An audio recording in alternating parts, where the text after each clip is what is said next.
Okay, let's get started.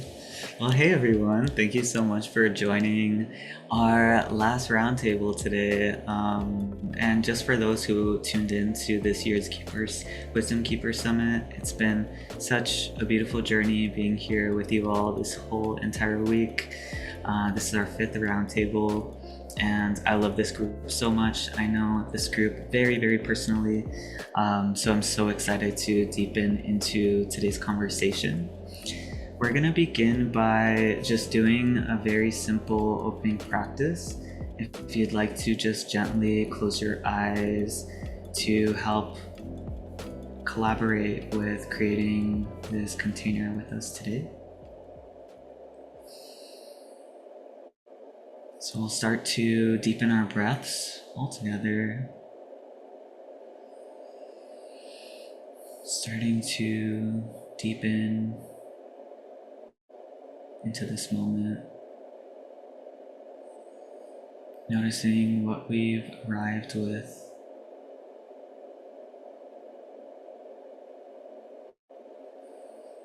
And we'll make the intention here that any stagnant or excess energies that need to drop off, may they drop off when it's highest and best throughout this call.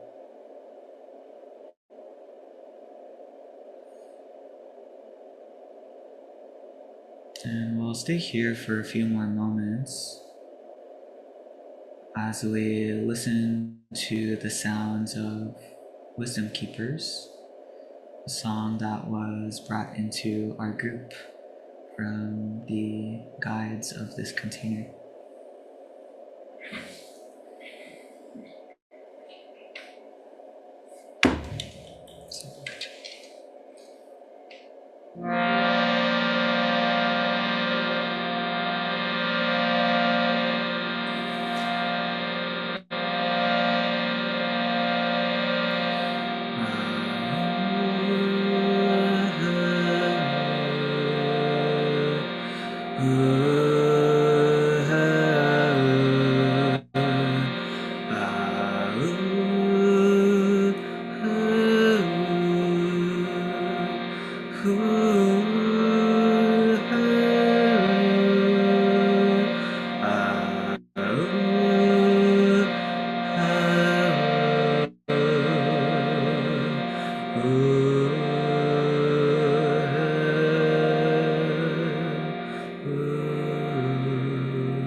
Continuing to stay with the breath, to stay with the body, we'll slowly scan the body, starting with the belly,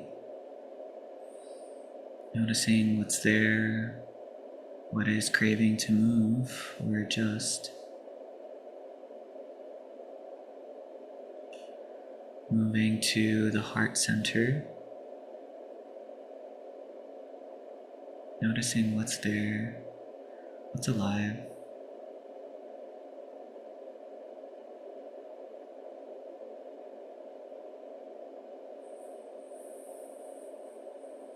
And lastly, to the head center, what mental projections or beliefs or thoughts that are ready to go, and what thoughts are ready to come in.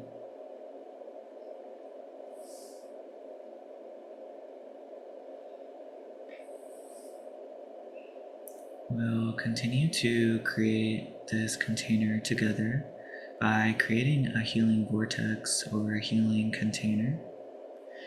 And we do this because all of the work that we do in this life ripples throughout the collective, into our communities, those who live around us, above and below us. So we'll take a moment here to call upon our benevolent spirit guides, angels, ancestors, those a part of your spiritual team and spiritual lineage that are highest and best to be here today. The benevolent spiritual traditions that have guided us in this life, the elements and directions of earth, water, air, fire, and space, north, south, east, west, and our sacred center. We thank the temples and the temple keepers, the lands and the land stewards, the solar and the lunar, the macro and the micro. We thank you, we thank you, we thank you, Sacred Mystery, for bringing us together in this way. We thank you, Mother Earth, for holding us and holding this experience in this way. And we thank all of the lessons that we are learning in this life. May we continue to accept the things that we cannot control. We say this because it's true. We say this for those who haven't been able to before. We will and will always be victorious. I'll take another pause here in case there are any benevolent guides, intentions, symbols, etc. that you would like to call into our space. You can do so by mentally or out loud saying their names.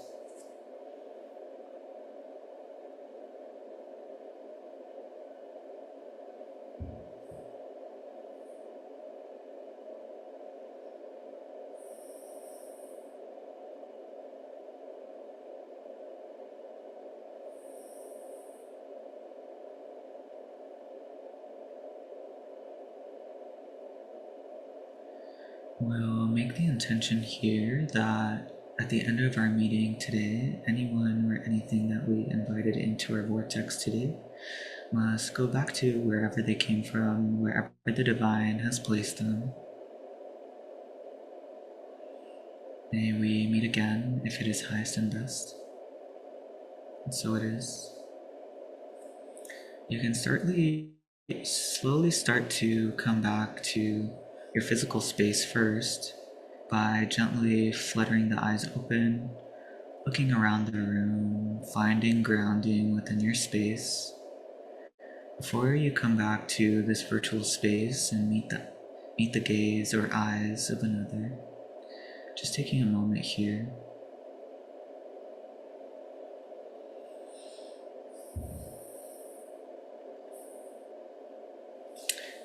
Thank you so much, everyone. Today we are going to slowly flow into a short intro, and then we'll go into our roundtable, and then we'll end with audience questions. So if there are any questions that maybe come up or something you're not sure about or something you want to dive deeper into, please let us know towards the end. And you can put those questions in the chat, but we'll let you know when that time is. But I'd love to start here with just giving a little bit of an intro on what I believe Wisdom Keepers is. For me, this is a beautiful collection of tales from the medicine people within our communities and how their lives have changed and been affected by the medicine that they carry within them. You know, many of us are born with our ancestral gifts or magic offline. So I feel like what I see is like what happens many times is that we go through this series of initiations or awakenings in order to embody our divine mission. And I feel like through this, we are in a way pushed to surrender old parts of ourselves or clearing things that are keeping us from embodying our truer or higher version of ourselves. Many of us in the spiritual community call that the hero's journey. And this is a journey that I think we must all go on in order to really be the leaders and the stewards of this new template or paradigm. And yeah, I feel like that is a paradigm that really wants to come to the planet right now. And it's like a new but also ancient way of living and organizing the systems around us in a way that really prioritizes the liberation of all beings, meaning living sovereignly in relationship with the earth and the things that nourish us, like the plants and the animals, the land, and our community. And I think we're seeing on a grand scale that like this is what the world is really waking up to right now, as we see a lot of old structures and systems crumbling around us that are really prioritizing those of privilege and power. So through today's talk, we are able, in a sense, to travel back in time, back to the past, and share what we learned in order to find a way forward together. And I guess show each other that also our stories matter. So, my prayer for today is may today be a catalyst for our journeys. May this conversation bless us in all the ways and all those who continue to connect to us. And may this conversation help us to continue to build the world that we want to participate in. So, for the past 7 weeks, it's been a beautiful journey with these 14 beautiful individuals that I've met in the last 10 years. And we've been working really hard to curate this talk together. We've been preparing energetically.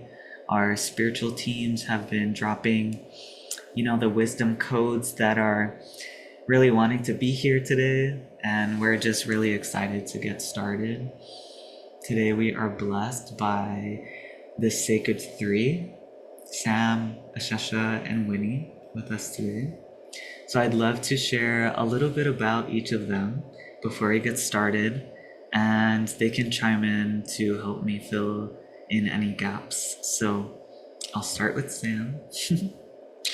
Sam is a badass, an energy worker, life coach, and shaman, really here to help us find comfort in bridging our cosmic and our human experience.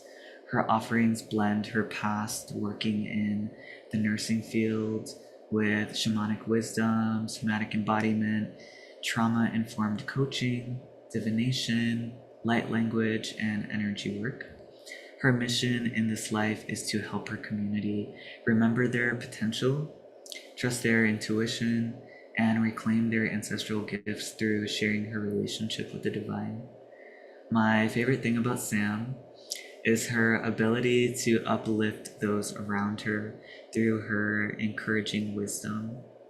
I love the way that she goes to the beat of her own drum and looks at the world. And you can really tell that the only manual that Sam follows is her own, and I love that. I'm so grateful to call her a friend and continue to weave some badass magic together. Sam, anything you'd like to add? No, I think that was amazing. Thank you. Because you started off with Awesome. badass, and that's what we all are. So thank you. Yeah, awesome. Yeah, Sam is the actual trademark holder of the word badass, just in case you don't know. So every time we say the word, we must pay Sam. I'm just kidding. Awesome. I'm gonna move to Ashesha. Ashesha is a shape-shifting truth teller, lover of tarot, cats, and galactic wisdom. Through her clear psychic channel, she supports her tight-knit circle in their evolution towards embracing the love that always surrounds us. She is a messenger of hope, acceptance, purpose, and peace. She has lived many, many lives and is one of the strongest people I know. Her attention to detail and knowledge has really made me a better teacher and friend. My favorite thing about Ashesha is her laugh, her openness, and all of the deep talks we've had since I met her.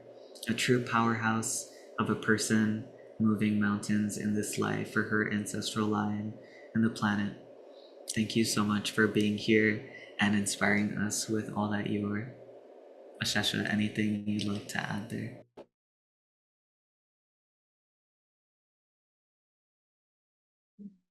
Um, Thank you. No. Yeah. I love that. That was lovely. Yeah, thank you. Awesome. Thank you for receiving. Now, moving to Winnie.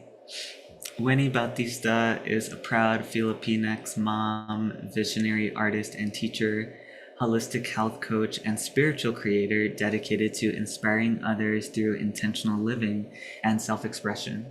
She is a steward for the younger generation, weaver of sacred geometry, and holder of ancient ancestral truths.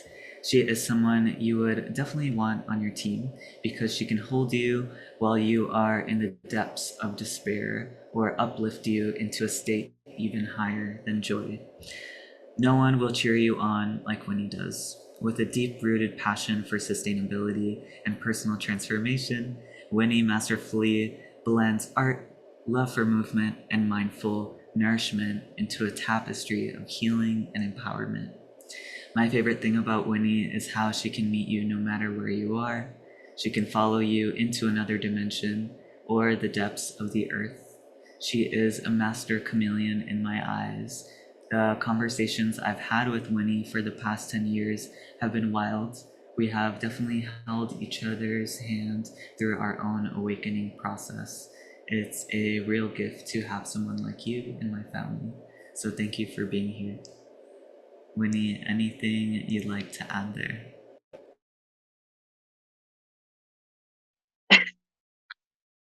Thank you.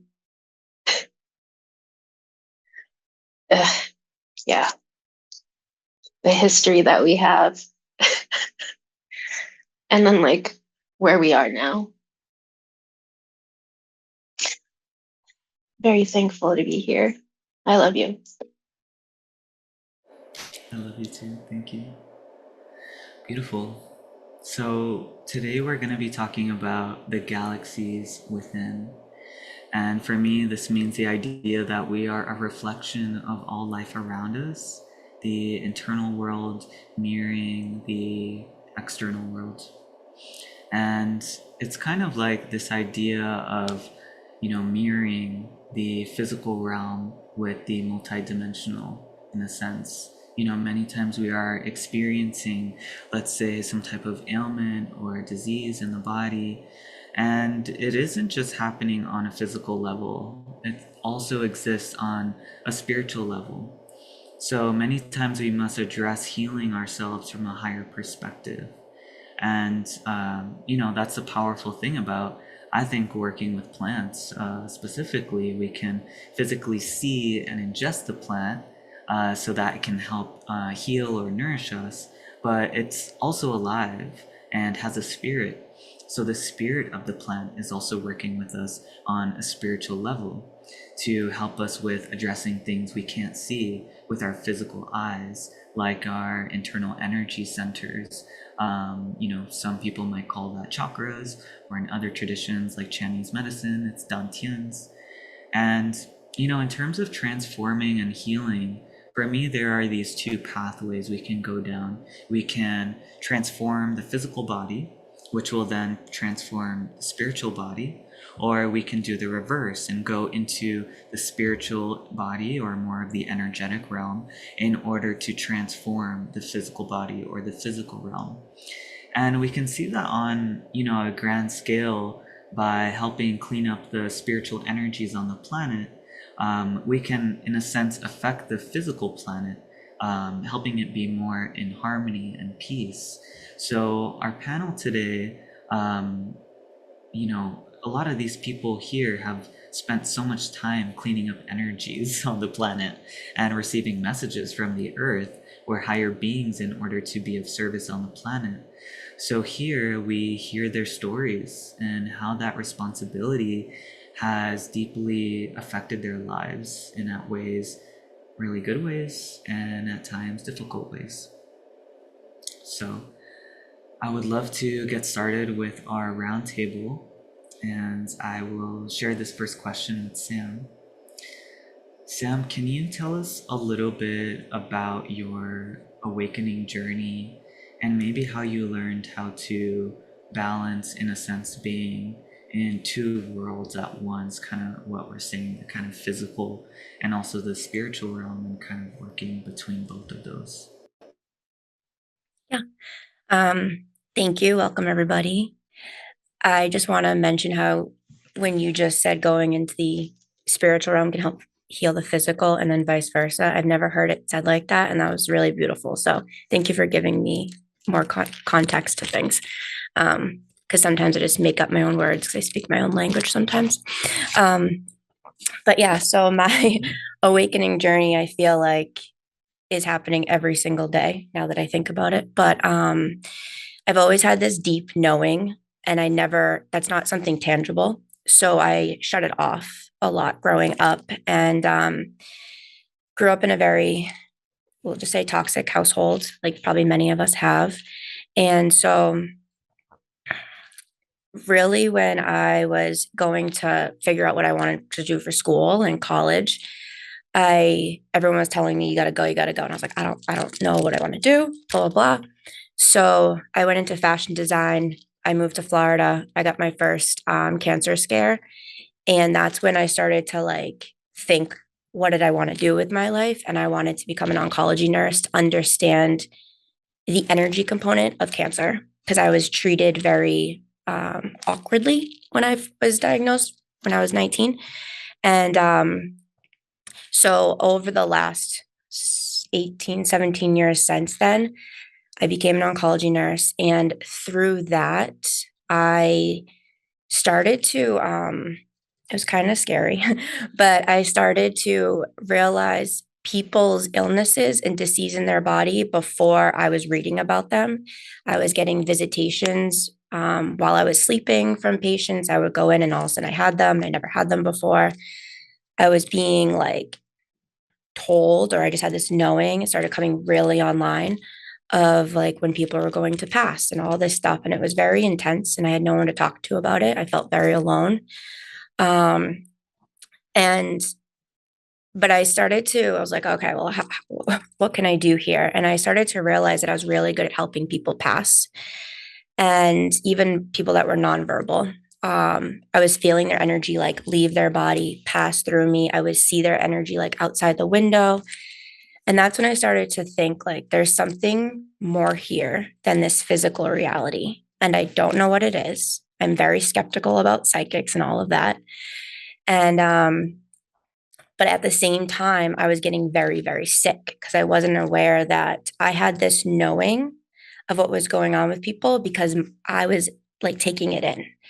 And I was very disconnected from my body. I was very much more, I disassociated growing up from my body to protect myself. And so throughout nursing, I was like, I have to understand what this is. This makes no sense. Why are people walking in the hallway that no one else can see, but I can see? Like this is, I'm a Looney Tune, right? And so I started tapping into different energy classes and really like diving into that. And it helped me. I started to open up to the spiritual realm, right? Which is just the non-physical, which is the energy that runs through our physical vessel, which is spirit. And once I started connecting to that, I was like, oh, this feels like home. Like, what is this? And it started to help me realize that the medical system never got to the root cause of things. And it band-aided a lot of things.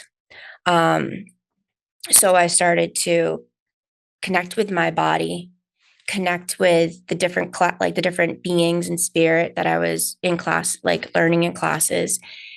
And I healed myself of a lot of sickness from just that connection. And then when the pandemic happened, I was given a choice: either you put this in your body or you get fired. And so the pandemic was tragic for everybody, right? But it was like my higher self gave me that gift to like, this is your time to choose you. and trust your knowing and become embodied, or you're gonna like leave the physical body. It was a very clear message. And so I started my business full time and really found myself and was able to help people in a way that I never thought was possible. But it was difficult because I had to look at the people in my life that were just feeding my wounded self, and it was hurting me even more. So I had to release a lot of attachments to people, to things, to situations, to memories, and but it was a blessing. And then like soul people started coming, like you guys, and coming into my life to help me feel not alone, and that it's okay to trust my knowing. It's okay to be weird. It's okay to speak up for yourself. It's okay to just, just be you, Sam. Like it's okay. You're safe. And so once I started to really dive into like the nervous system and traumatic, like trauma informed coaching, I got cancer again, melanoma. And when I connected to that, that's when I got my answer of what is cancer. And it's like personally, what I've learned and what I've seen is it's fear trapped in our body. It's emotions that we don't allow ourselves to feel. It's trapped in our body. It's us being disconnected from our spirit, from our light. And it was like I died and I came back. And I'm so, so blessed for that. But being able to handle the non-physical and the physical, I'm still trying to learn how to really love being in my physical avatar.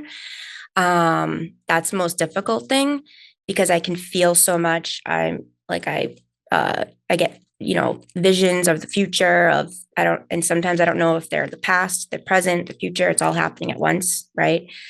It's wild. But the more I've embodied my knowing, I feel so alive and thankful that I chose to come here at this time, because I can rise above and see higher perspectives and be like, okay, I can see all of the situations happening right now. Which one needs my attention? Which one doesn't? How can I just send love? Let me call the guides, the universe, the divine, and just send love to that situation. But being able to handle being the non and the physical at the same time, I really dove into gratitude and people that my body felt safe around. And sometimes that was just me, my blanket, some fuzzy socks, and my dog.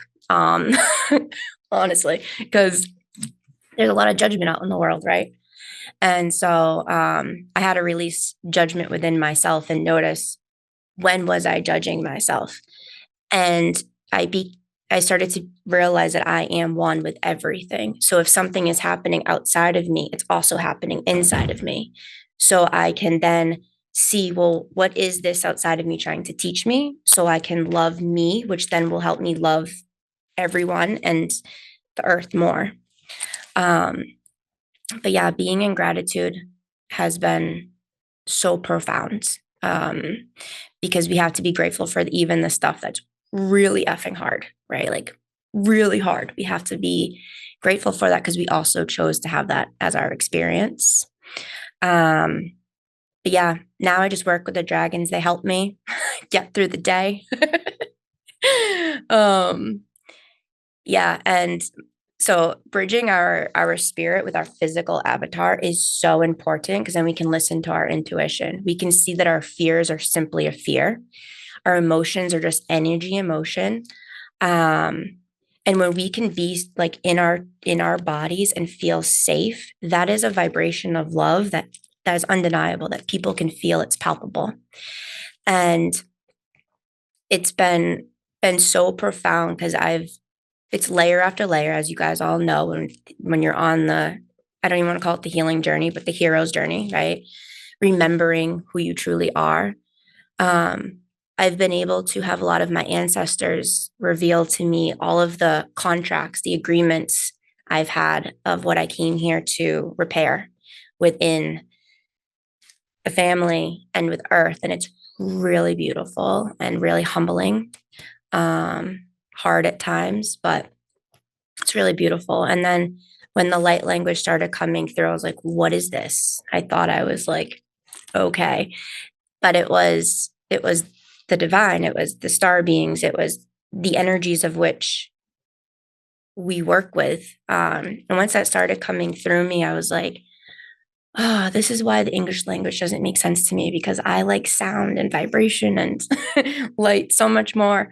But yeah, I think I answered your question. So thank you for having me here with this beautiful group. I love you all. You're all badass. Thanks, Sam.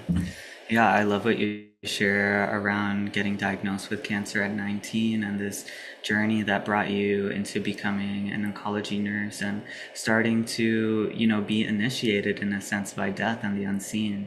And then through your own exploration and education and spirituality, that really brought you to a place of questioning and really questioning the system around you that you're investing and putting your time and your energy into, and learning that sometimes in life when we say no to systems, people in power, oppression, XYZ, and just follow our heart and be in gratitude, it really brings us exactly where we need to be. So thank you so much for that message.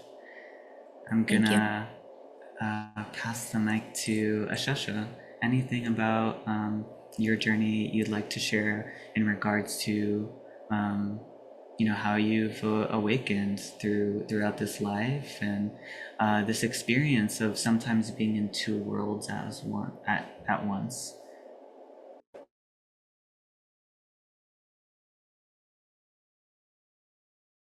Well,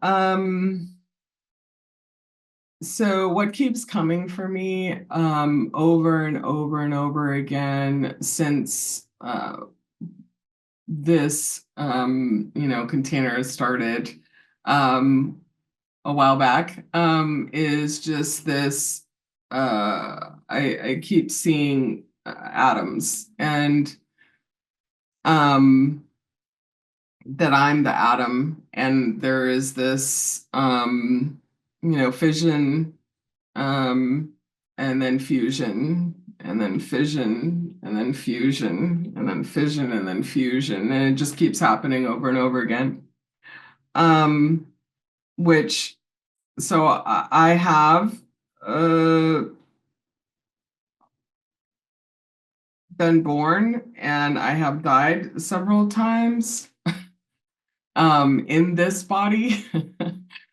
Actually not being in the body anymore, going home as I understand it, and then coming back, being brought back multiple times. Actually, today is 35 years ago, was when I was my second or third time that I passed, and it was through childbirth, and came back, was brought back, uh, and I think that it is the remembering. I really it really resonates with me, Sam, when you say when you were talking about just kind of being I lost it. I absolutely totally lost it right now. Okay. Where was I? I don't even know where I was. Time. Time. Past, present, future, same for me, has been the same for me. Being There's so much that I resonate with, Sam. The story of your childhood, growing up, disassociating, that's it. Being not in the body, not being able to be in the body, and which is the fission piece, which is like the breaking apart, right? It's hard to be in the body when there's so much coming in. Also, seeing different energies and people who have passed, and since I was a child, and that never being supported, And actually I was told, so I have a guide that I have had always. And I spoke to this specific guide many, often when I was a child, and I was told not to. I was everything was shut down. And I was told, by my caretakers, so that it wasn't acceptable, and that would be potentially opening up to dark demon type negative stuff. And so I understand that I shut down as protection also, Sam, but I think that I had a little bit of a different journey in that um I still had these uh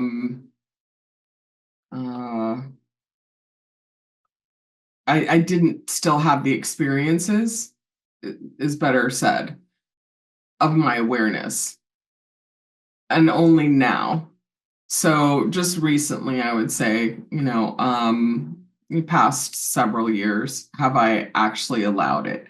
And it was because there was an absolute fission event, and I had to. I had to allow it all in. It was coming in my dreams. It was coming in my waking state.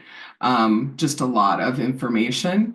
I call them downloads, where it's just a lot. It's a lot, a lot, a lot. And so if I don't accept them, and then I write them all down. So that helps me quite a bit, is writing all of the information down, because my brain is very much needing that. Being in the body is very difficult. Sam, Winnie, very difficult. And being able to just hour to hour, hour to hour. So being, I like to say I'm like 1 foot in, 1 foot out. Like I got 1 foot in, and just having that awareness that I got 1 foot in and I got 1 foot out. Well, 1 foot that's actually, so 1 foot in the in between. I call it the in between, but it's 1 foot in, and grounded to the earth, and then the other foot out in the cosmos. So I guess I'm like this. But that's kind of what it feels like all the time. This is what I feel like I'm doing this all the time. Um, so that's how it is for me, living in both. I hope that answers the question.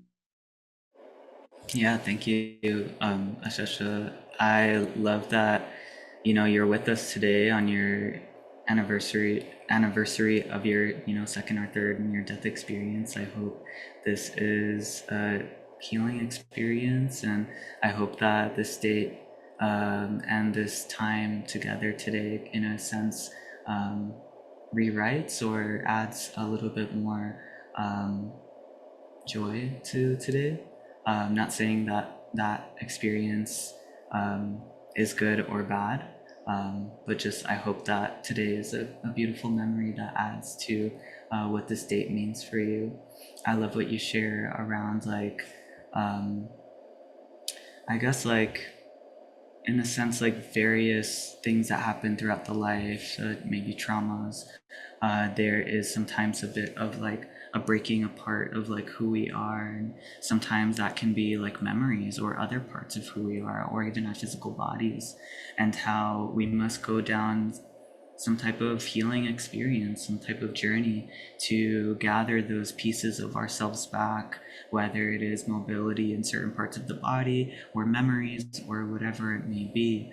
And how, as we kind of continue to heal those parts of ourselves, we sometimes still have that trauma response of like, my body kind of automatically disassociating in a sense because it's used to the body not being a safe place. So it doesn't want to be here because the body, sometimes the body receives a lot of pain, and then the body just feels like, ooh, I don't know if I want to be here. But in the same vein, it's through that experience that sometimes this spiritual awakening, I guess, happens in terms of like learning how to blend both at the same time, learning how to be here, but also in the future, in the past, learning how to be who you are now, but also be all of these parts of who you are all together. So it's kind of this like very visceral way of experiencing what being a multidimensional person is. Yeah. So thank you for sharing that and being here with us. I'm gonna pass it to Winnie.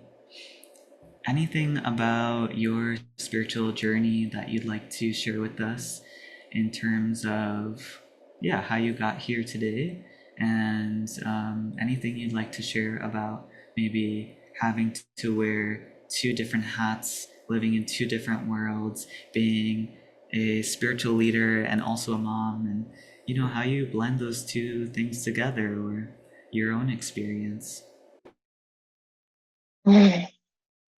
So first, I want to say thank you to Sam and Ashesha. I feel like listening to your shares have really made me feel seen. Because a lot of these times we don't talk about these very integral parts of us. You know, it's not something that we usually have conversations around, but I realize how important it is to talk about it. And yeah, right. This is what our ancestors were doing, storytelling. No matter how happy, no matter how hard, it's like now it's different hearing it. Like storytelling is important, but it's on another level feeling it and doing it with you guys. So before anything, thank you for that.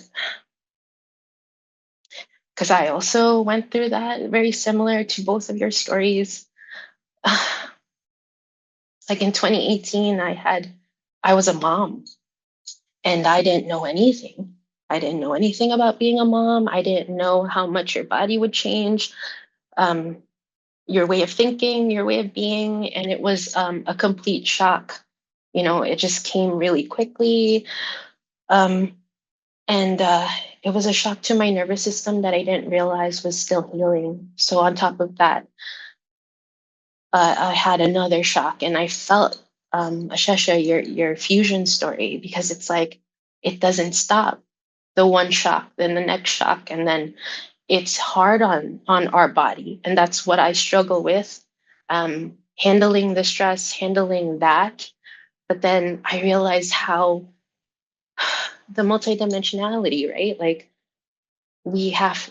I think that helps me to think that we're not just one thing, we're a lot of things, we're all the things.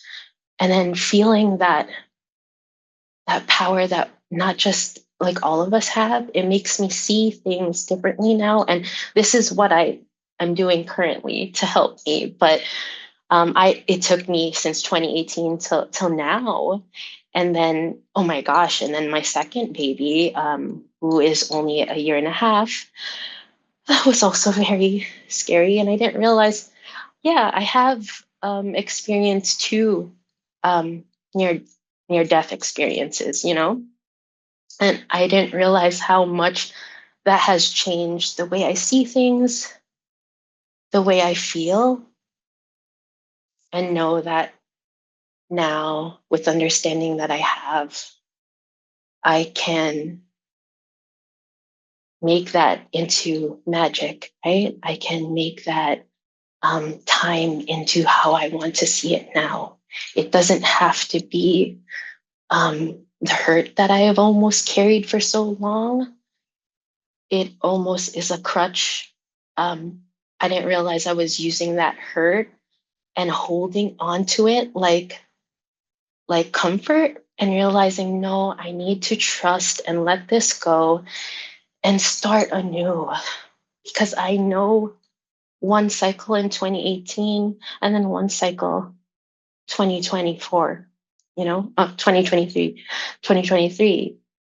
I see now the things that I was ignoring, and similar to you guys, I didn't want to be different. I didn't want to take the call. Like, I wanted to just be a little ignorant for a little bit, but then realizing that's not fun. Like, now, knowing what I know now, the healing that I've done makes me realize, oh, this is what I'm here for, to have fun and like to experience things. Like, yeah, I felt the darkness, but I can also feel how it feels to be in community, to be in love, to be in joy, to be in gratitude. And I wasn't in that. And I'm like at a point where like I want to feel the other side now. Like, I want to see how it feels there.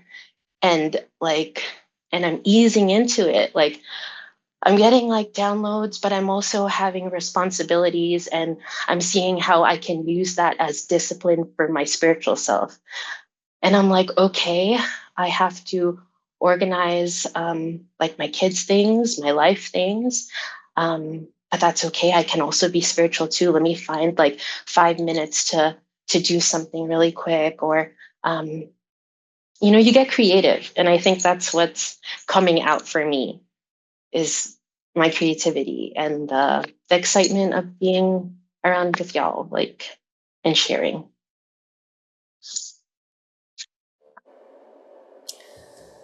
Thanks, I feel like this idea of like ignorance is bliss is funny. Like we hear that so much, but kind of like what your sharing is like it really isn't, because there's like a whole part of life that we're actually missing. Yes, we can kind of like be like, oh yeah, like I'm just gonna go through life, like all right, whatever. I don't have to look at this. I don't have to look at this, but I think living or moving through life in a very unconscious way is a disservice to the power that we have within us, and the power to be creators, and the power to alter our reality. And I feel like it is through being a little bit more empowered and confident in the way that we move through life that we can really live the life of our dreams. And how sometimes those awakening moments are very intense, like near death experiences. Sometimes they can be soft, of just meeting someone randomly somewhere and becoming really close friends. And it's this idea that sometimes spirit is soft, but sometimes spirit burns, you know? And sometimes, like, what is gonna get us out of that unconscious state? Is it putting salt in the wound, or is it a hug? And it can be both, but certain wounds, certain blockages or traumas or whatever it may be that's wanting to leave or release out of the body, each thing has its own medicine. So, how do we not judge our experience and just allow each experience to be, in a sense, and knowing that, like, okay, wow, this was really intense medicine to heal this specific thing. How do I, just how Sam was saying, like, give love and gratitude to it, even though it's really, really painful and I'm in the midst of it and I'm still integrating and all of the things. And it's not in a sense to go back to dissociative patterns, but it's more to give yourself grace and breathe through it and be like, okay, wow, this is really hard. How can I love myself through this moment? So I'd love to ask you a follow-up question. Yeah, I call Winnie which is a Filipino term for sister, because she is my partner's sister, and everyone calls Winnie But I'd love to hear from you. Like, you can share any reflections of what I just shared, but I think overall, like, what has helped you feel a little bit more empowered and confident in your life, and what has helped you feel confident being a creator and knowing that, like, oh, I can do this, I can alter this. Right. I love this question because it's definitely something that I'm stepping into and I'm loving. Um, it's fun and freeing to just be yourself. It's fun and freeing to like just like things because you like them, and you don't have to justify liking it. And it's really fun now just creating my life, you know, how I want to show up, how I want to be, what do I want to create. It's fun co-creating with my spirit self. Like, it's like that balance act between your body and the spirit. It's definitely my biggest teacher, is like getting to know my spirit, and then also making sure my body is willing and able to receive my spirit. And I think that's why even now it's definitely a struggle for me. And I think that's why I relate to like coaching and helping with nutrition, just because it's something that I struggle with, and it's something that I'm realizing as I just like keep getting knowledge, how of myself, like how much that my physical body needs to match my energetic body, and also the discipline to keep showing up every day for it. And I'm not perfect, but like it's honestly has been bringing me more confidence, because it's true. Like when you start healing your spirit, it shows in my body, and I can't even explain it. I've struggled with this or that, a lot of health issues, and I'm like, I think it's because I was ignoring a lot of things spiritually that I needed to let go of and step into. And it's really giving me the confidence to just have fun and be more creative and live in just like a more aligned and empowered self. I love that so much. I think I'm also reminded of like your kids as well, and how kids and reconnecting with like our inner child can teach us how to be creative and be playful. And it's also through like a lot of your mandala work. You Oh, know, there are yeah. mandalas all around your house as Yes. well. Oh my gosh. Okay, let me add to that too, because I didn't, yes, like it's crazy. So we've talked about this privately in our little chat group, that like healing just me. Like I love to also create and do, and I haven't painted or done anything creative like in a while. And then once I started reintroducing it into my life, and my kids just like also are with me, and I didn't realize, like I feel like it's um my two girls and also little me with them. And I'm like doing fun things, and I'm like really tapping into that. And I'm like, this is fun. Like it's fun to just play with something random and see what we can make out of it, with no expectation. Is like, is this art? Is this good? And I think a part of me has always thought, like, oh, if no one if the right people don't praise your art, it's not art. And I'm like, also, again, thank you for reminding me, I'm like reintroducing that into my life, and it's bringing me confidence, because I don't care, I like it, you know. So thank you. Yes, I've been really loving just like sacred geometry in a way where I love shapes. Like I love shapes, I love how they double, I love how they connect, I love how they make things perfect and imperfect, and they're just floating around. Like, so I have mandalas around my home, and I don't know, it's helped me a lot integrate these feelings that I don't quite know how to describe yet. So yeah, it's making me feel like, okay, it's okay, you don't know what these feelings are, but you will, trust me.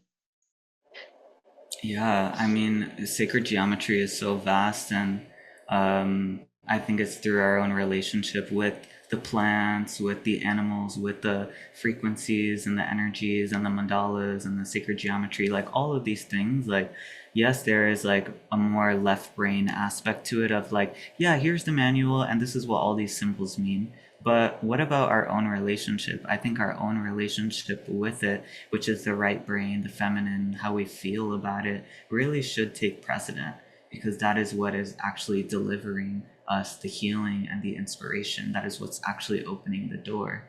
I also want to share before we move on to the next question is like also and you can share a little bit more about this later, but it's also your like physical strength and your discipline and like you boxing and jujitsu that's really brings you into such like a confident and embodied state. So yeah, I'm just kind of like adding some Oh my tidbits here gosh. and there because I know Okay, you. yes, Yeah. I do love that. Like I didn't realize, I know now, like the ability to turn off your mind and just give in to your body and let it makes me feel like it's delivering the whatever I'm getting that feels intense a little bit more softly in my body so I can sit with it and breathe with it.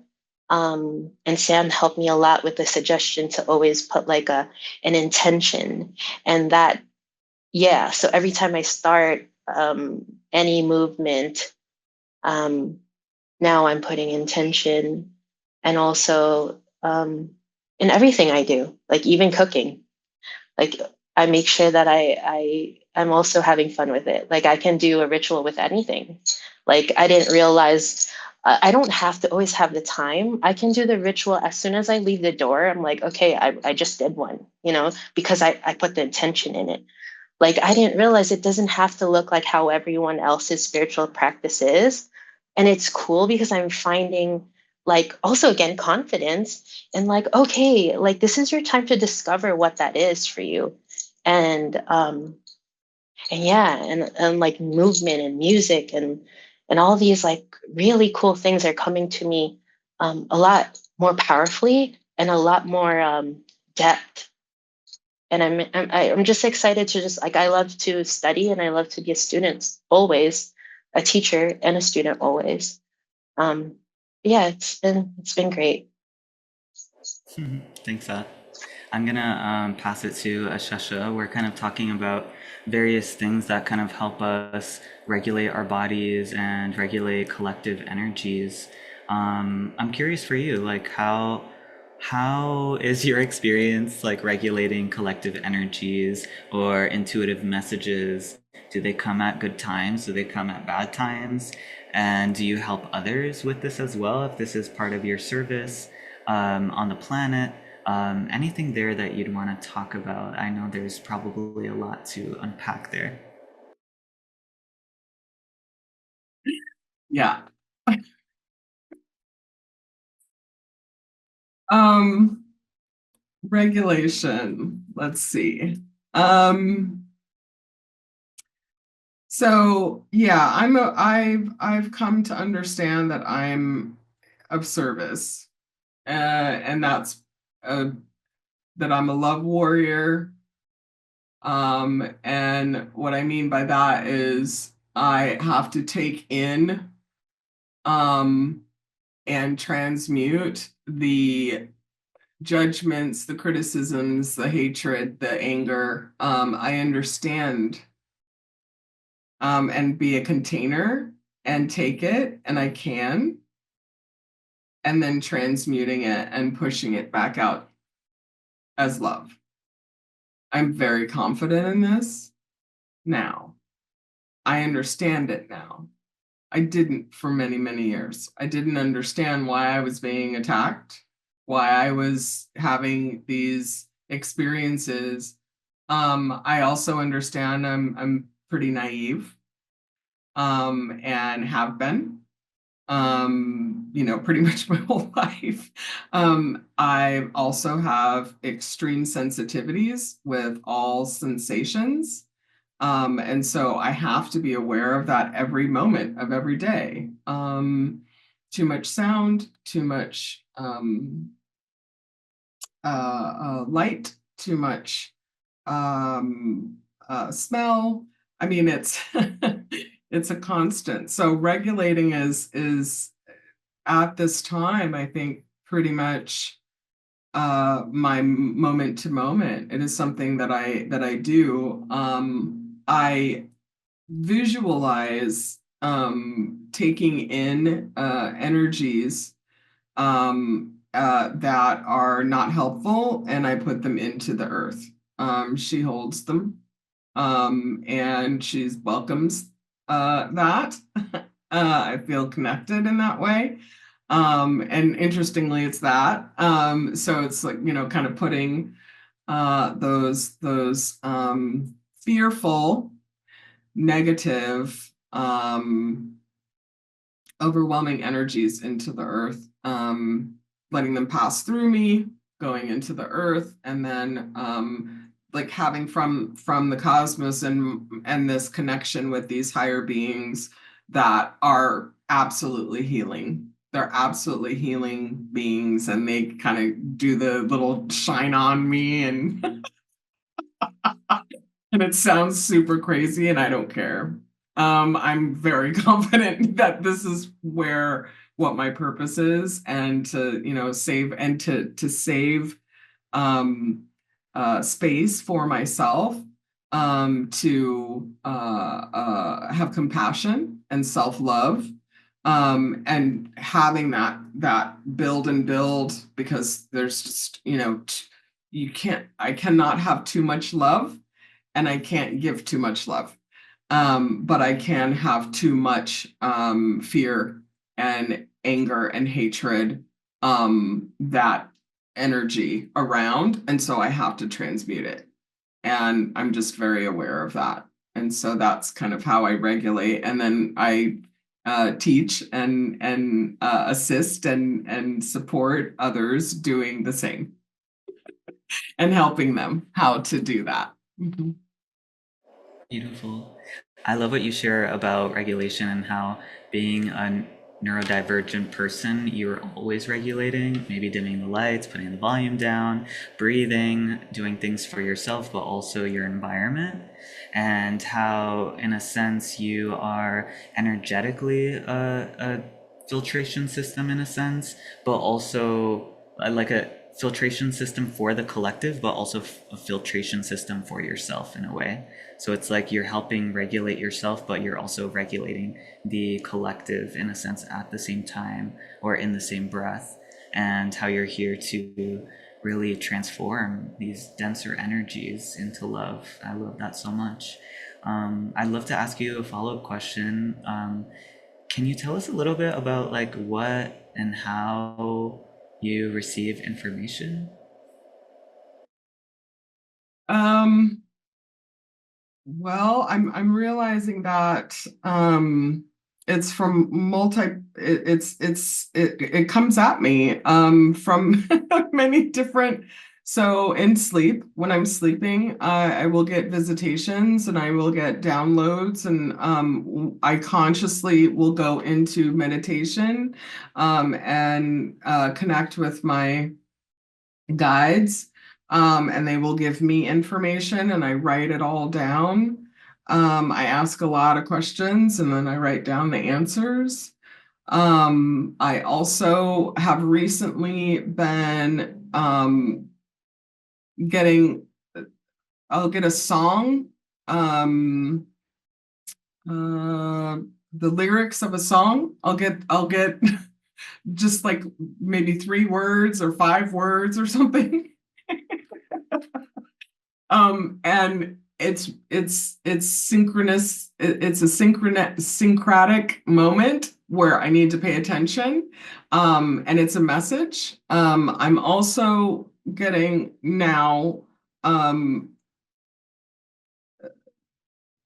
flashes, and I'm seeing in my meditations faces of people that I think are no longer here, and then giving me information to give to other people. I'm still feeling that one out right now, but I'm understanding that that's how. So it's the bigger picture is it's messages to help others feel better. That's just, it's very simple, but it's extremely complicated in the layers that I'm experiencing it personally. Yeah, because I feel like for you, like you can receive so many things as a neurodivergent person through various senses. Like you can hear something, you can feel it, you could, see it in a meditation, and you also do automatic writing when you receive information as well. So it's also very um, mechanical. I don't know if that's the right word, but you know what I mean. Perfect. Yeah, It's perfect. yeah. Yes, I'm a machine. Yeah, but thank you so much for sharing a little bit about your personal practice. I think it helps us learn a little bit more about who you are and just like paint the picture of like your beautiful gifts and who you are. I'd love to pass it to Sam, and Ashesha is talking about receiving information and her own experience with discernment. For you, Sam, like throughout your journey, how have you found balance with discernment of these messages or these things coming in, and also being in a sense of filtration system, how Ashesha was saying, and how do you gauge that? How do you balance that within yourself? Yeah, I do this too. Sad things. And then this. Um, I feel like I combine Winnie and Ashesh's everything they said, because when I'm trying to discern, is this my energy? What is this? Is this message for me? Is it for someone else? I have to close my eyes to kind of shut off the noise. 'Cause I'm very ADHD, just all over the place. But like when I focus, I can focus.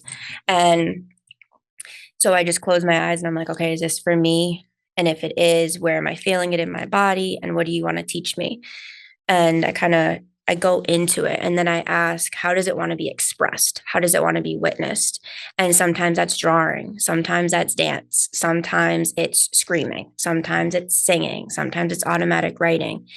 There's no limit to the way it wants to be expressed, but I have to listen to it. Otherwise, I'm just regulating the now feeling. I'm not actually repairing where it was originally created, if that makes sense. And so I love, Winnie, I just have to say this isn't part of your question, Horace, but um you with your children, it's so I'm not gonna swear. It's so effing beautiful, because growing up, my mom, she was a very, very good artist, very good, but she would only create when she was drinking or like under the influence of stuff. And so I always looked at art as like darkness, as in pain and depression. And whenever I would create something, the art teachers would like shame it. When I went to go dance or try different karates and stuff, I had bad experiences. And so, whenever it was like a form of art of expressing self growing up, there was always something was like, nope, don't do that. That's not good. That's not safe. And through getting messages, downloads, seeing signs, symbols outside of myself, I had to reconnect with the inner child that was shame, that was put down. And it wasn't from anyone's ill intentions. They were coming from their own wounding. But I have to take my inner child.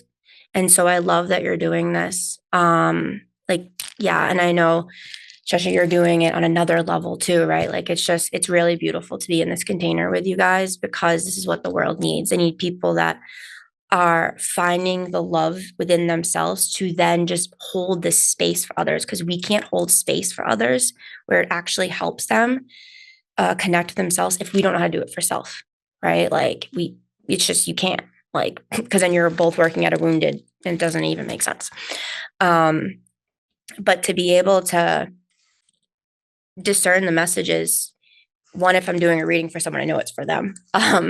But if I'm receiving something that is big, like going to happen in humanity, I'm like, why am I getting this? And we've talked about this in like a chat, and I'm like, why? This is very dysregulating. I don't know what to do. I don't know what to tell. Why am I receiving it? So I would just write it down, and then I would feel like in my body, I would connect to the chakra. Then I would go into like the quantum realm. I'd call in the angels, and I'm like, what do I do with this? And they're like, it's just for you to receive it so you can hold the space and the compassion for it. But when that happens, I feel it in my body. So I work with, like I said, with the dragons, but with Merlin, and he gives me a sword.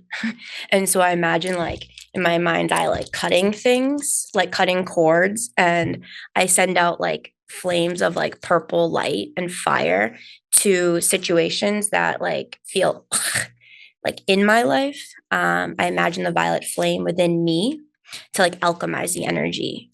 So like, yeah, transferring it and shifting it. It's like I'm alchemizing it through a higher vibration through my body. Like I'm opening my heart to it. And I'm like, if this situation is happening, we also know the solution to it because we are the creators. We created this time. So yeah, I love what you shared, Winnie. I mean, both of you shared, but you being a mom doing this work is so powerful, like so powerful. Yeah. And we really need to express what is within us, no matter what the feeling is, however it needs to be expressed, because art is not drawing. We are art, right? So like however we want to be expressed is exactly how we need to be expressed, and who cares what someone else says? Because it's like when we're in joy, and that's undeniable, right? More of us need to be in joy and live like this, or like this. Or, do it. Yeah, exactly. I love this so much.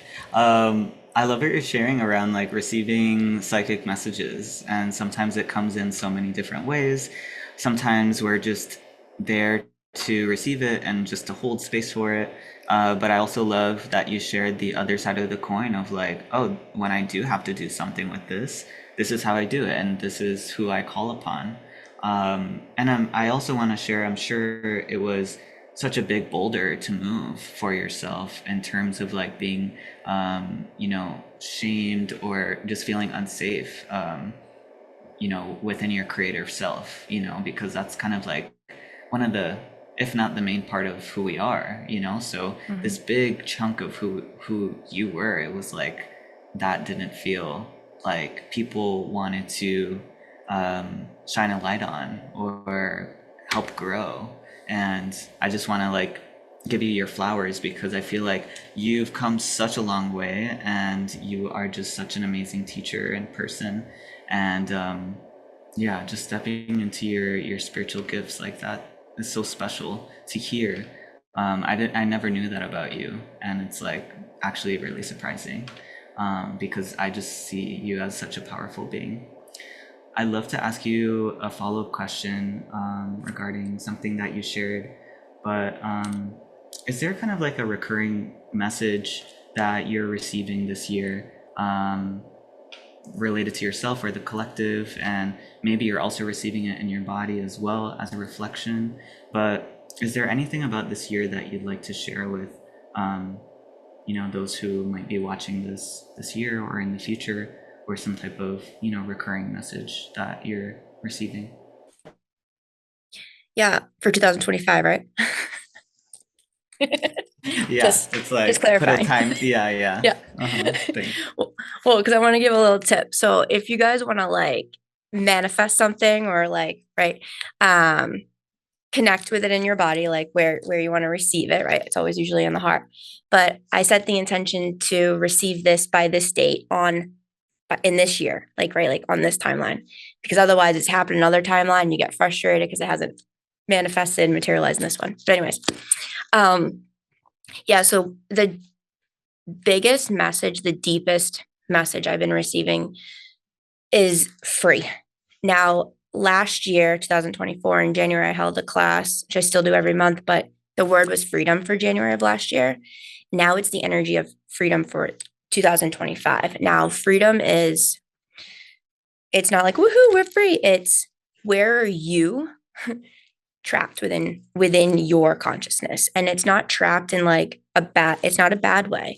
It's just, where are you still not taking accountability for yourself? Where are you not loving yourself? Where are you giving your energy away outside of yourself? Where are you still judging? Who are you judging? Why are you judging?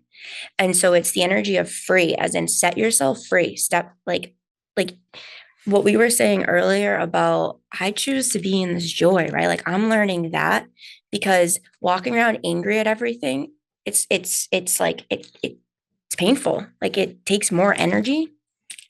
And so this is the year that people are learning, like, okay, what in the past is still showing up for me? That's part of my wounded past. That's part of my karma. It's not part of my dharma.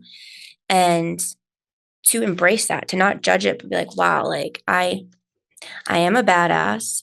I went through all of that and I learned that. And that situation was painful, yet I am so glad it happened. I set it free. I bring it into completion and I release it from me so I can receive what's in my highest. Like that's what they have me say like every single day. When I ask like what's coming up for me or what's coming up for the collective, I'll get like a certain energy or emotion, a wound, scarcity. It's always around fear. And it's like, okay, I asked to receive the deeper wisdom of this. What color does it need? And where have I been a victim or a perpetrator to this? And I show it love and I bring it into completion. I imagine it going into a golden opal ball of light. So opal is like the color of the year I was getting. And I imagine it going up into like a ball of light and up, and then also down into blessed Gaia, to show her the love for like holding the space of when we haven't felt free, we haven't felt sovereign. So that's the biggest message, is taking accountability for, you chose to come here and you're worthy of being here and being happy and joyful. So where are you still putting limitations on yourself where you're not allowing yourself to feel that freedom? Gorgeous. Yeah. I love this like little offering that we're kind of getting through Sam, in a sense of like, hey Sam, can you give us like a rating of 2025 really quick within 2 minutes? And I'm like, okay, thanks. So yeah, why are we limiting ourselves this year, and questioning why am I bringing this past wounded part of myself into the future? And how can I show love to myself for that part of myself that has kept me safe in the past? But knowing that like we're hopping a timeline this year, we're hopping many timelines, you know, and there are certain things that can't come, and it's not a way to reject a part of ourselves. It's more to hold the space for it and allow it to be transformed in a different way. I always say like the ego doesn't have to drive, but it can be in the passenger seat. I love that. We have to hold hold hands with the ego. Totally. Yep. Thanks, Sam. Yeah, I'd love to bring the mic back to Ashesha and kind of change the topic a little bit.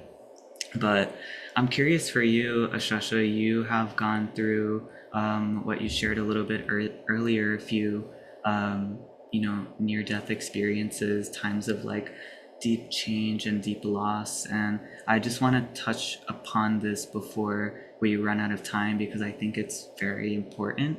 And, whatever you want to share here. But how do you relate to your, spiritual gifts during those times of loss and change? How do you experience something that is very scary psychologically and jarring for the body, and then just be like, okay, well, I got some spiritual gift out of it, like how do you I guess make amends with that? And yeah, I hope I'm asking it in the right way and it's understandable. But yeah, I guess that's something that I'm curious about your journey, if there's anything there that comes to mind that you feel comfortable to share. And, once again, Horace, your question is like, do you have an hour and a half or two to like answer? Oh my goodness. I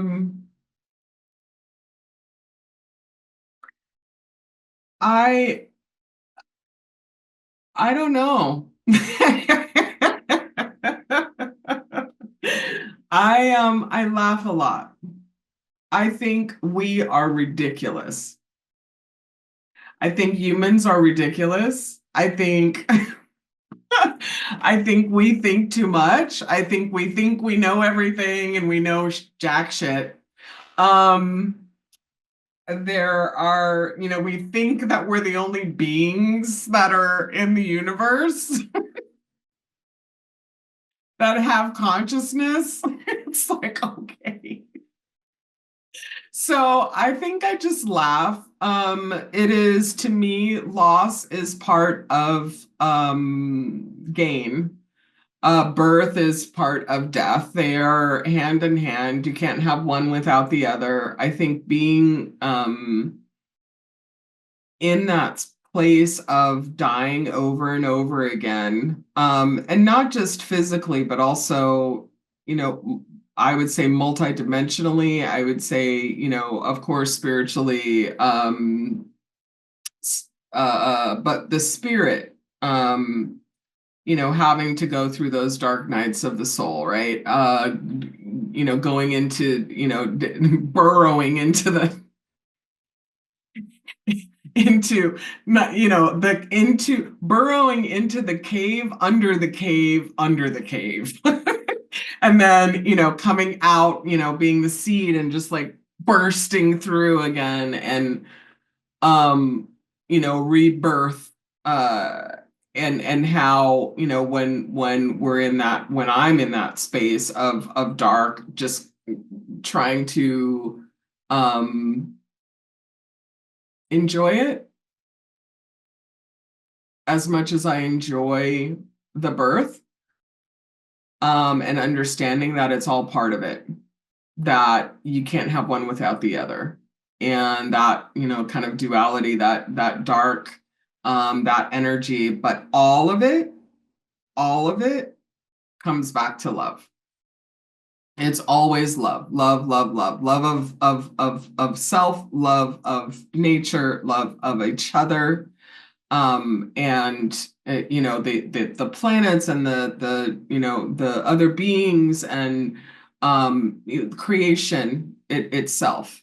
It all comes back to that, but it's just like this process, right? We're plants.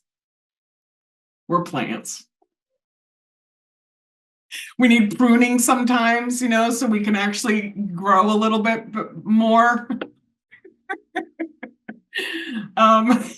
We need sometimes to like get a little bit more roots. If there's a rock in there, we need to like kick that rock aside so we can root a little bit deeper.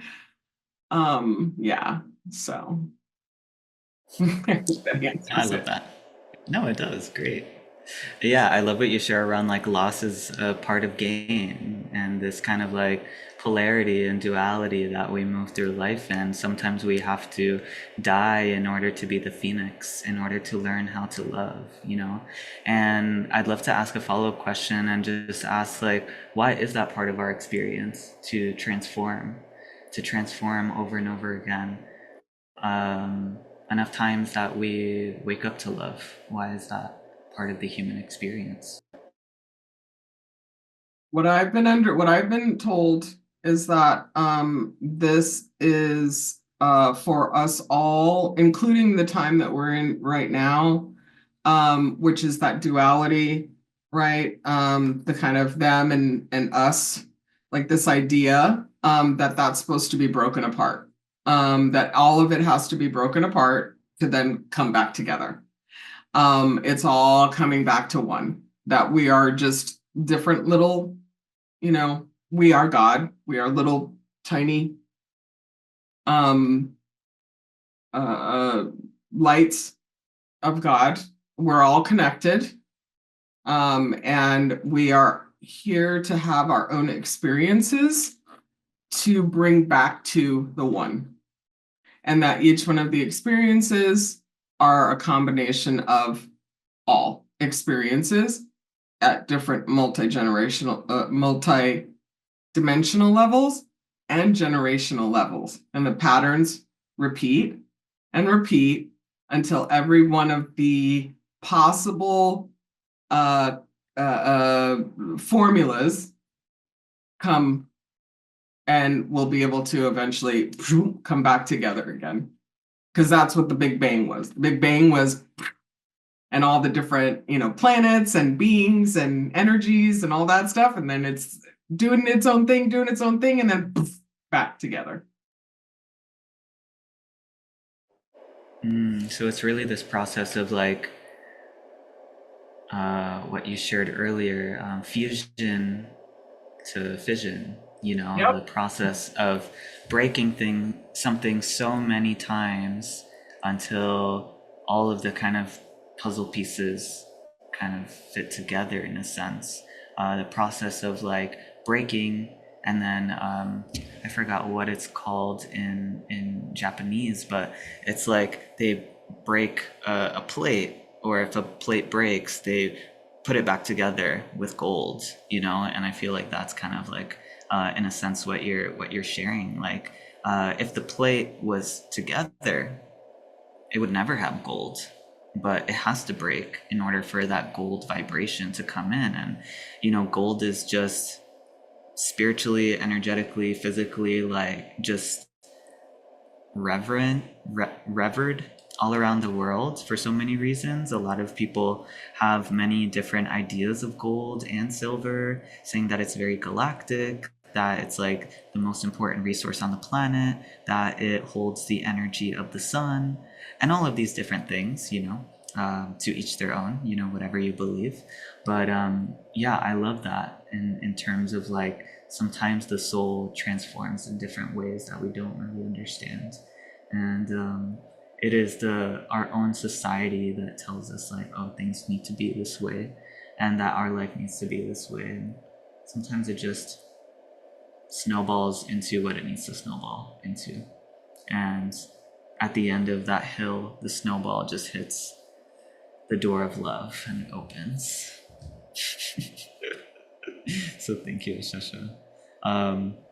So we're nearing kind of the end almost. We have about 30 minutes. I would love to give the opportunity for anyone in the chat to ask any questions for our guests. If you have any questions, please just put them in the chat. But I'm going to continue on here until we receive a few questions. And I'm going to move to Winnie. And I'd love to ask, like, maybe how have you balanced the need to, make things happen and do, and like step back? A lot of our conversation today is like in polarity, in duality of like doing and not doing, of solar, of lunar, of masculine, feminine, of waiting and moving forward. How do you find balance in that, or what has been your experience in, I guess, finding balance in general? Kind of a pretty open-ended question. Thank you so much. Let me first say thank you for your share with the gold, because again, as we talk about getting channeled messages, I feel like I'm going to mentally note that, because again, something that has been coming to me, I feel like you just gave me the piece to something that I've been questioning. And then to answer your question, this is great, because this is exactly how I balance it now. Like I can still use my discipline to make sure now that like I start writing things down. Like I keep like a little. So in this 3D world, how do I ground this information? So I'm like, okay, instead of being overwhelmed with what I'm getting, and Ashesha, I totally relate, because I also write down things and note it and learn to, okay, this is for later.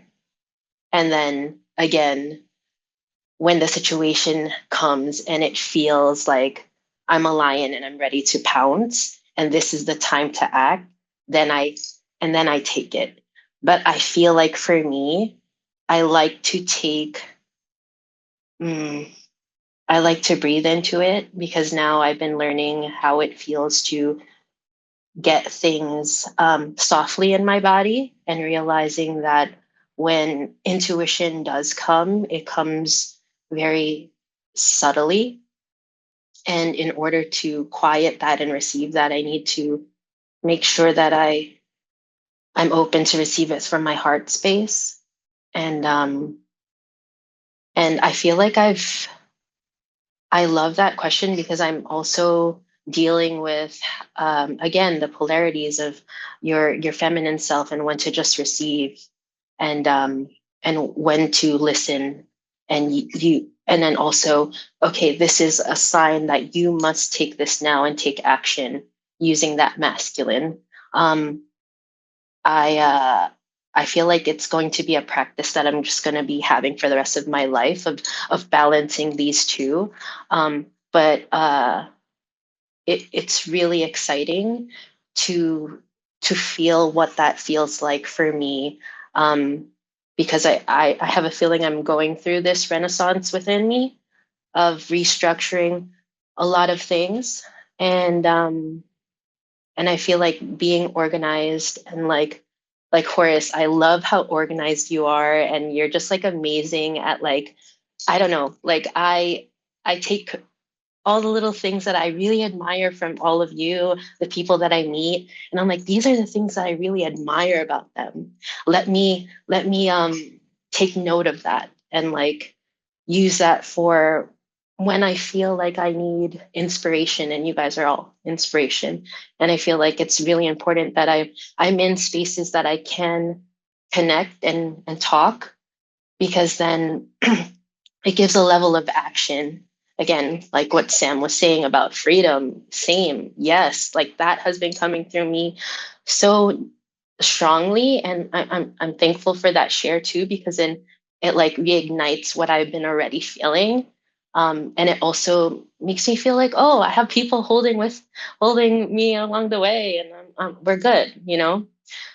Especially like in these crazy times where we need that. Like us healers need these times where we can talk and like connect and be like, no, we have that soul like connection, which is love. And we're not here for that long. We're like if you think about it, like us humans, we don't live that long, but we know that what transcends past, future, whatever is love. So even when we're not here, I can still connect to the frequency of love. And that's been exciting for me. And by doing that, it makes me confident in knowing when I need to sit down and receive and when I need to act. Yeah, I love where you ended because I think it gives a lot more context to this phrase that we hear all the time. It's not about what you did in this life, but how you made people feel. And when we pass on, what people are tapping into after we pass is still the way that we feel, the love that is still around us. So I love what you share around love transcending time because it's so true. It's so, so true. And that's so important for us to hear. And I love also what you share around like being a collection of like the people around us and their wisdom. Like we're all just collages of you telling me a story, Yeah. this happening in my life. Like we're all pulling codes from everything around us, the land, the meals that we eat, the water, um, yeah, our intentions that we put into our food, if we pray for our food, whatever it may be, like it all becomes a part of ourselves. It all becomes new cells as well. It's a part of us on a physical level. Um, yeah, I would love to open up the floor to all of our panel. If there's anything that you want to piggyback on with what Winnie just shared, or if there is a question that you want to ask each other. I didn't do this in any of the roundtables, but I feel called to open up this space in case each of you have a question that you want to ask about each other, for whatever reason, or me. I'm here too.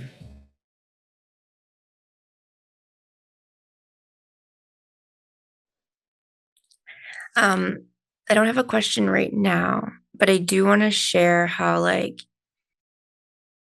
being curious is so important. Because as we know, there's so much fear in the world right now. Well, it has been, but now it's just more in our face. And when we're curious, we're like with our inner child. right? Like, and we can then tap into our imagination, which can then like help us see beyond the fear and see beyond what's happening in this now moment. Because we tend to get, this is the ridiculousness you were talking about. Because us as humans, we tend to get caught up in like, this is happening right now. But it's like, hold, like, take a breath, babe. Like, take a step back and be curious. Like, what's something you can do, to like step away from this right now? Or why are you so fearful about this? And um growing up, probably like just like you guys, our imaginations, when we're like, oh, we have an imaginary friend, it's like, no, that's like an actual spirit. There's someone there, right? Like there's actually someone there. So I do have a question. So Winnie, have you been noticing with your children, like them seeing things or anything? Because all of my friends, I'm not going to have children, but all of my friends, my cousins that have children, they like come and they're like, hey, do you see? And they like, and their parents are like, don't encourage it. I'm like, but that's their truth. Like, so I'm curious to hear about you, Winnie, with your kids and like harnessing their imagination and their inner child as their children. Oh my gosh, thank you. That's a interesting question because I feel like as I open up to and welcome my own gifts, then I feel like they're letting their freak flag fly, like just okay. And I feel like again, when we heal ourselves, like the people directly around us start to feel comfortable to be. So I'm seeing it's kind of crazy. Like I feel like my little one, she is 1.5, she feels people's feelings.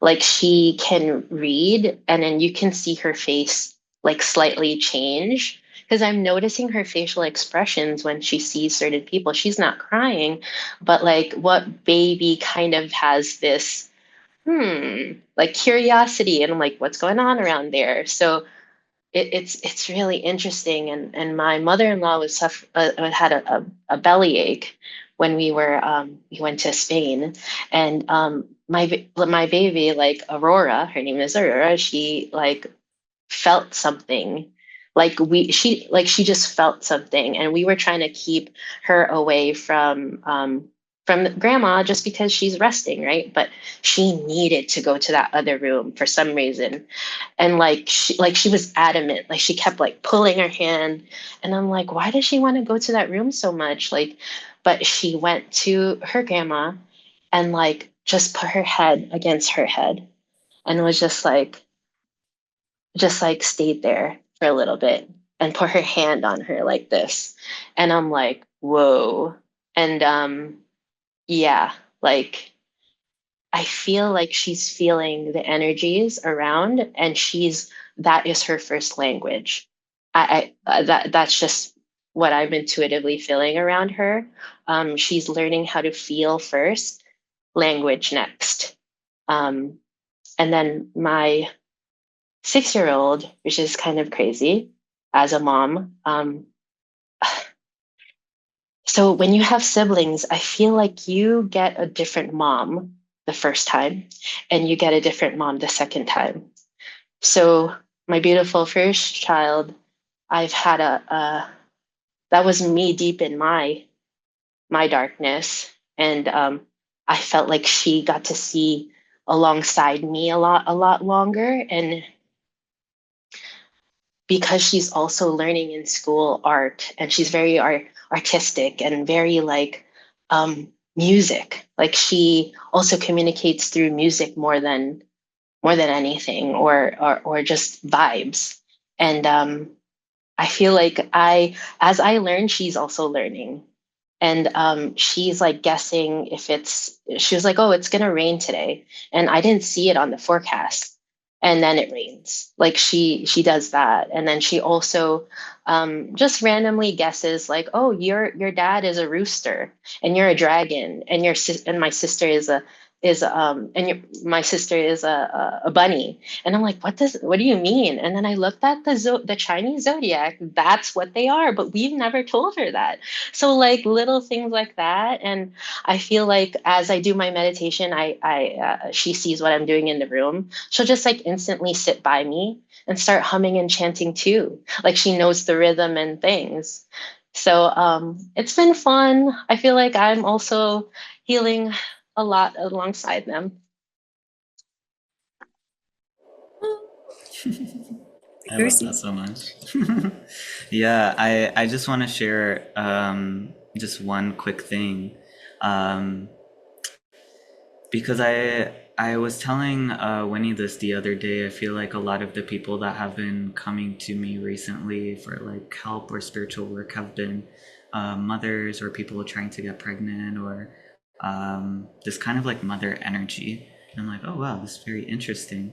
And what I've been learning through them and through spirit and doing ceremonies with them is that we can kind of imagine the earth having a specific vibration right now. Let's say in 2025, the earth is vibrating at 10 hertz.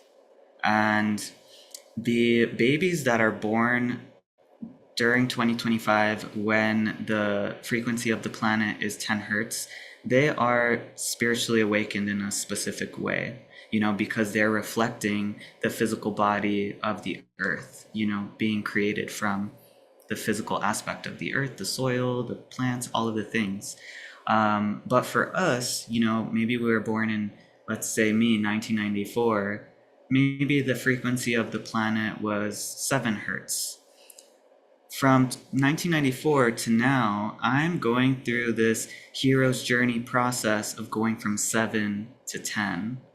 But these kids are coming in and they're already like ready to go. And we're like, oh my gosh, I had to do all of this healing over the years in order to get my frequency, my body in a place to be able to be in tune with the planet. And I think that's what we're seeing on a collective level is like people are raising their vibration so that they can match the earth and what's happening right now, because the earth is moving to a different part of space, and through that the earth is expanding and raising its frequency, and people are being asked to meet that in a sense. And when they can't, maybe they receive different ailments or whatever their quote unquote ascension symptoms are.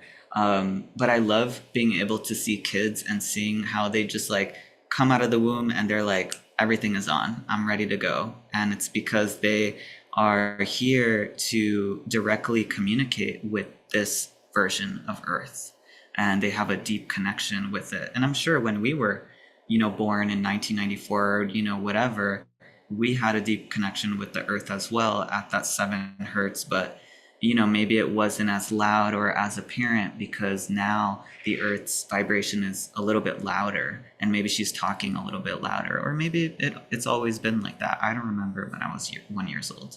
But I just want to put that in here because that's something that I learned recently, and I felt like that was really, really interesting to kind of share. And I'm curious if anyone else has experienced that, or if anyone wants to ask each other another question or anything like that, just kind of flowing. I love that you just shared that about the earth and the frequencies. And I was talking to someone about this, but when I was born 1987. So I don't remember the hertz then either, but there was never, you couldn't go to a store and buy like water bottles. Nothing was like super accessible. I do remember that. And so I was like sitting and I was like talking to Earth and I was like, what's going on? And she's like, everything, you guys become like very consume. You don't know how you've been disconnected from the nurture within you and how to like connect with Earth and like bless the water and all of that. And so I was like, oh, well, yeah, that makes sense. And she's like, so that's when I got the message for free for 2025. It's like, in order to set ourselves free, we need to nurture us like the divine mother. right? How the trees bloom, all the elements, they just are, right? They're coexisting, they're co-creating. And we've like been taught, well, since I've been born, I've seen this like you were saying, like this fusion and this vision, but I've just seen separation, separation, separation, separation. But the more people I meet, there's like they're aware that they've been separate, so they're coming together, right? But I've been seeing, just like you guys have, but like there's so much more. You can go this, everything's so fast at our fingertips that we're not giving ourselves grace to like nurture self and what's happening in the now moment. We're like, let's bypass what's happening. So this energy of free, these children that are coming in are reminding us like, hey, you're love. Like that's all you are. Like you're just love. And it's not a big deal, guys. Like it's like that saying, like it's spilt milk, right? Like we're here to nurture our inner child. And that's what these children are coming in to, like, hey, we're free, we're sovereign beings. Everything that's been happening and you've been programmed and conditioning, it's being dismantled. And so these children are like the light, like we all have the light, right? And so they're helping us with this anchor into Mother Earth, this light as we all ascend with Mother Earth. So yeah, the mother is just about nurturing. And in a lot of my readings, people are like, they feel disconnected or stuck in the first, and like I'm literally shown their mother and like being told for them to repair their relationship with their mother. And then I have to explain it because they're like, what? And but it's like Mother Earth and the love and being held, right? Like just being coddled, like comforting yourself. So I just wanted to share that because it's it's going to be beautiful to witness the changes, because so much has already changed since I was born that I'm like, whoa. And I talk to and like younger people, I'm like, you don't even, whoa, like you don't even know, like you don't even know, don't even go there. But yeah, it's going to be beautiful to watch. So it's really beautiful seeing people doing the work and like loving themselves to help these children be the light that they came here to be for all of us and Mother Earth. Yeah, I love this idea of like nature is abundance and nature wants to provide for us. Like she isn't asking anything from us, but she's seeing us hurt ourselves. So she's really kind of calling us back. Maybe not in the forest unless you want to. I mean, I want to, but into the ways of the plants and really seeing that the plants aren't, taking anything from each other. If a plant needs something, they'll send nutrients down the roots to that plant, and they'll really support each other. They're in this relationship of reciprocity. But then we look at the humans, and like there's so much separation. It's like, oh, I'm gonna take all these resources from you, and if you suffer or die, then okay, whatever, but at least I'm good. So I think the plants are really trying to bring us together in that way, and that's something that I learned this week through our summit. And I think that's such an important message to share here as well. So thanks, Sam, for bringing that in.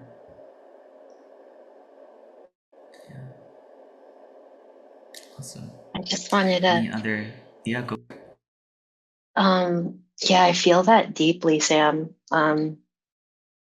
I just gonna share something a bit vulnerable here, but I also, man, one of the things that I do to release, um, is through just where the music takes me and through movement, and then after a while, this is the first time it's ever happened to me, but like I just felt like I was asking, like, what do I need to do? And the answer came to me through, it felt like three me's: a young me, a me now, and a me. And we were all hugging. And yeah, I really relate to that because that can mean so many things in a lot of different ways. And I feel like you touched upon it so greatly. And I really feel that personally. So thank you.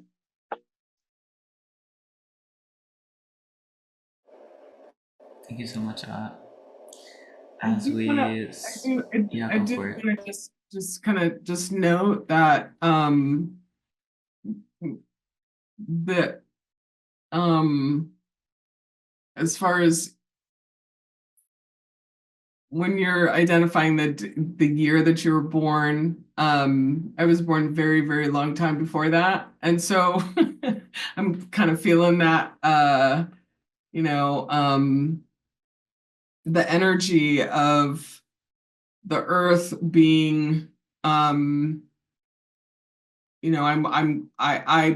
think that's very interesting, and I'm very interested to kind of like delve a little bit into that. But I do know that the introduction of tech, this energy, is not good. Like that is what I know. And for us to be able to come together, that it was kind of like initially, yes, absolutely, and now it's just it's morphed into something that is literally pulling us apart. And being able to navigate that, because I grew up in a space where I became kind of aware of connecting with others and groups, and being part of different groups when there wasn't the internet. And so seeing how different it is, and experiencing how different it is, where there is such a disconnection of earth and connecting with each other, and how that there's always this, the interface, right? There's always this piece that kind of gets in the way. And so what I've been told is to keep giving the message of us getting together, of love, love, love. But social media is not love. There's nothing about it that's love. There's no part of it that's love, at this time, with the algorithms and the way that everything is set up. And so to be able to get in there and change that, right? Because what would it look like if it was love, if the algorithms were actually love? Right? Like, what would that even look like? Like, wow. Yeah. So that's my piece as probably the oldest in the group, and the the kind of experience that I've had from that perspective. Yeah, I think that's an interesting point as we kind of move forward as a collective and humanity. Like technology is in a sense like how we externalize our spiritual and physical abilities. We have a plane so that we don't have to do these super long pilgrimages. We have, all of these different things that we see within tech that are allowing us to not spread ourselves thin, but at the same time, it's like, what are the uh, human capabilities do we want to keep, and what human capabilities do we not want? And I think each person has their own answer. And as we see with like the rise of AI, there are certain, maybe mental capabilities that people want to give away, but then there are also other mental capabilities that people want to increase through AI. I think all of these various tools can help us gain something or help us lose something.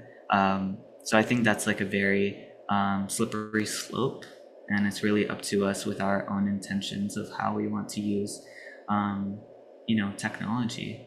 But Ashesha, I'd love to ask you maybe our final question here, since you're mentioning, how we're evolving in the future.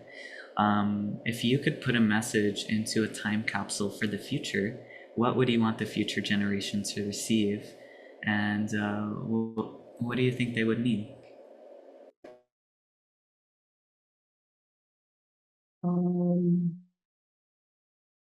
what came straight away was pay attention to the patterns and don't repeat them.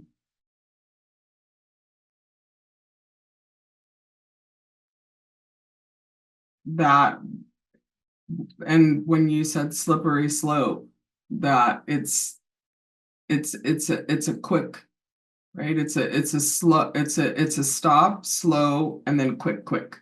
So we have to be aware that we're repeating history over and over and over again, and we can learn from it. We can, but we have to do it differently. We have to do it different. And so that I would say for future generations, you know, I'm hoping that we're already in the future coming here now and telling ourselves, stop it. So I'm hoping that that is happening now and happened before, and it's happening on the multidimensional level, so we can stop it. So I think that sums it up, I would say. Thank you so much. Beautiful. Well, we are moving towards the end. I just want to say thank you all for joining and for, dropping all your beautiful wisdom codes today. I just want to take a moment to just help us integrate all that was shared.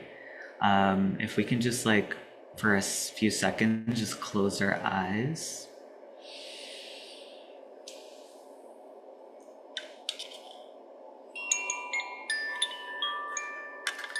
And just start to deepen your breath for a few seconds.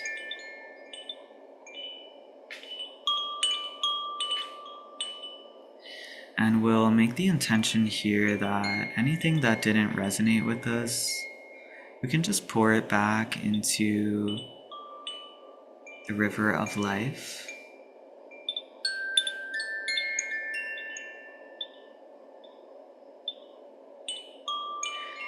Letting it all go. Calling back our energy. And giving gratitude to anything that we're taking with us today.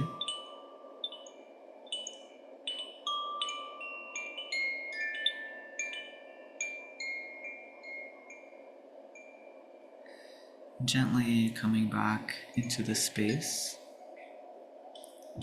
Some integration tips I'd love to share before we part today are, maybe journaling, maybe recording yourself or a video diary, drawing, moving your body, maybe overall just really sitting with everything that was shared today and how that reflects something about yourself, how that might bring up something for you to start to look at, digest, or explore.